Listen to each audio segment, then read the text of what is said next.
यायलच्या संदर्भातल्या बातम्या आणि रुग्णांना आपण आपल्या आयुष्याचं काय करावं याच्याबद्दलचा अधिकार मिळवून देण्यासाठी तुम्ही जे प्रयत्न करताय त्याच्याबद्दलच्या बऱ्याच बातम्या आल्या. खरं तर आज महाराष्ट्रात नाही देशात पूर्ण जगभरामध्ये आणि गावागावात घराघरामध्ये असलेला एक अत्यंत जिव्हाळ्याचा अत्यंत नाजूक प्रश्न जो असतो किंवा आहे तो कुटुंबातल्या व्यक्तीला जर तो दुर्धर आजाराने रुग्णालयात दाखल असेल, असंख्य यातना भोगत असेल, त्याला ते उपचार घेऊ नये त्याच्याबद्दलचा ठरवण्याचा जर अधिकार नसेल किंवा त्याचं जर त्याबद्दलचं काही मत असेल की मला ह्या वेदनादायी उपचारांनी जगवू नका असं जर म्हणायचं असेल तर त्याला तसं म्हणायची मुभा आहे का हा एक प्रश्न. आणि अशा वेळेला त्या नातेवाईकाच्या कुटुंबियांची जी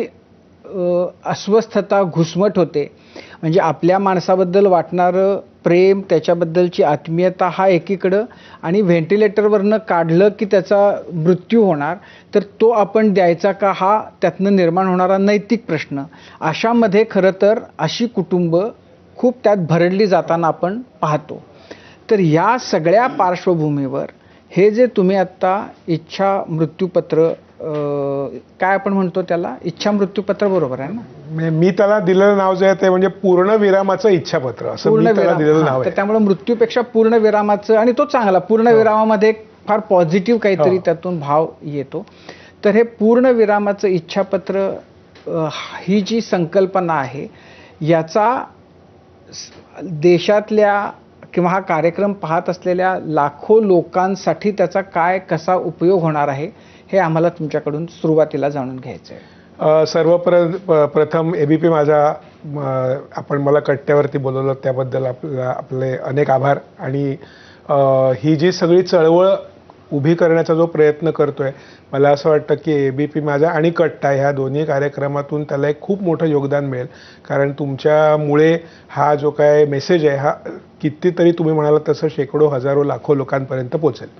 आता तुमच्या प्रश्नाकडे येतो. तुम्ही हा जो प्रॉब्लेम जो काही आहे समाजामध्ये, तर तो प्रॉब्लेम अतिशय चांगल्या प्रकारे ऑलरेडी सांगितलेला आहे, त्यामुळे तो मला पुन्हा सांगण्याची गरज नाही. मी त्यामुळे डायरेक्ट उत्तराकडे येतो. आपल्या देशामध्ये प्रत्येक व्यक्तीला आपल्याला काय उपचार हवेत आणि काय नको आहेत हे ठरवण्याचा सर्वस्वी पूर्णपणे अधिकार आहे. त्यामुळे तो प्रॉब्लेम नाहीच आहे आणि तो विषय ह्या इच्छापत्रामुळे सॉल्व्हही होणार नाही आहे, कारण इच्छापत्राची गरजच नाही आहे. जर का मी उत्तम कंडिशनमध्ये आहे, कॉन्शियस आहे, मला मी काय करतोय नाही करतोय हे मला कळत असेल समजा जर का, तर मी स्पष्ट शब्दात सांगू शकतो की मला हा उपचार करायचा नाही, मी घरी चाललो. त्यामुळे तो प्रॉब्लेम नाहीच आहे.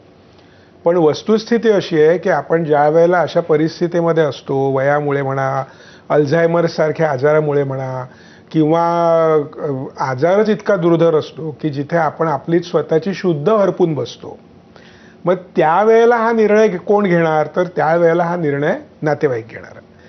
आणि मग बऱ्याच वेळेला असा प्रश्न निर्माण होतो की शेवटी दुसरी कुठली तरी व्यक्ती तुमच्याविषयी जेव्हा निर्णय घेत असते तेव्हा त्या व्यक्तीचे पर्स्पेक्टिव्स त्याच्याकडे बघण्याचे पूर्णपणे वेगळे असू शकतात. म्हणजे डॉक्टरचा पर्स्पेक्टिव्ह वेगळा असू शकतो आणि नातेवाईकांमध्ये सुद्धा दोन भावाभावांचे पर्स्पेक्टिव्ह वेगळे असू शकतात. आणि मग ह्या सगळ्यामुळे हा जो काय सगळा प्रकार चालतो, जो तुम्ही म्हणालात की एकीकडे डॉक्टर म्हणतायत की बाबा आजार इतका दुर्धर आहे की त्यातनं खऱ्याखुऱ्या अर्थाने काही बरं होणं शक्य होणार नाही, पण जिवंत काही दिवस अजून ठेवून बघता येईल, देवाची प्रार्थना करा, काय चांगलं होईल तर होईल.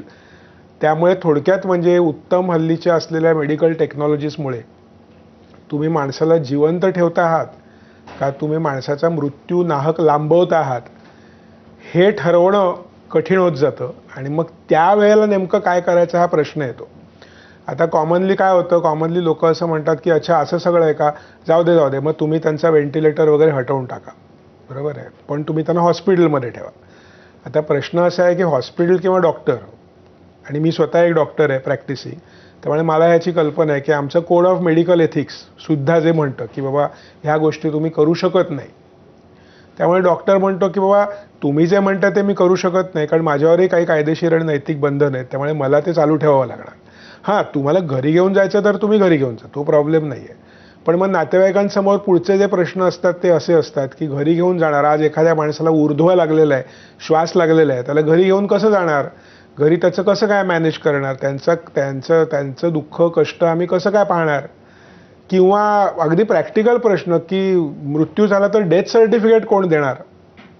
त्यामुळे मग नातेवाईक म्हणतात आम्ही तेही करू शकत नाही. मग डॉक्टर म्हणतात हॉस्पिटलमध्ये ठेवलं तर तुम्हाला ट्रीटमेंट करत राहिलीच पाहिजे, त्याला दुसरा काही पर्याय नाही.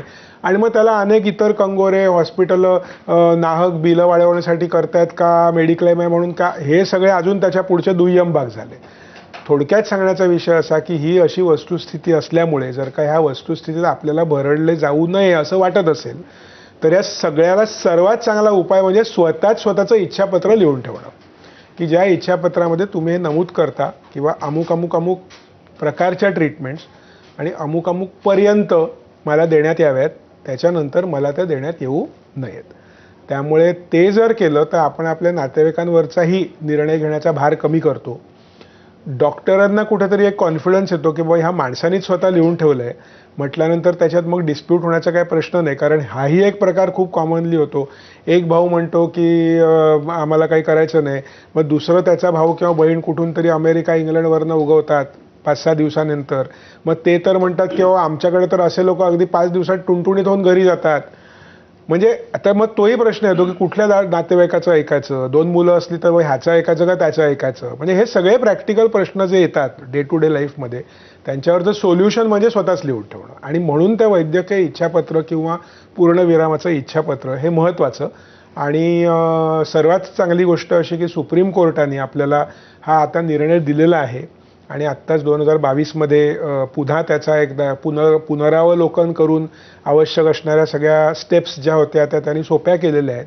त्यामुळे आजच्या घटकेला ते सहज करता येणं शक्य आहे. त्यामुळे तुम्ही हे डॉक्युमेंट बनवलं, ते बनवून त्याच्यावरती 2 विटनेसेसच्या सह्या घेतल्यात आणि फक्त तुम्हाला नोटराईज करायचं आहे ते डॉक्युमेंट. तुम्हाला कुठेही जायचं नाही, रजिस्ट्रारची आवश्यकता नाही, कोर्टाची आवश्यकता नाही, काही नाही. नोटरी करायला काय लागतं त्यापेक्षा, म्हणजे ना त्यात काही खर्चिक आहे किंवा ते इझिली अवेलेबल पण आहे.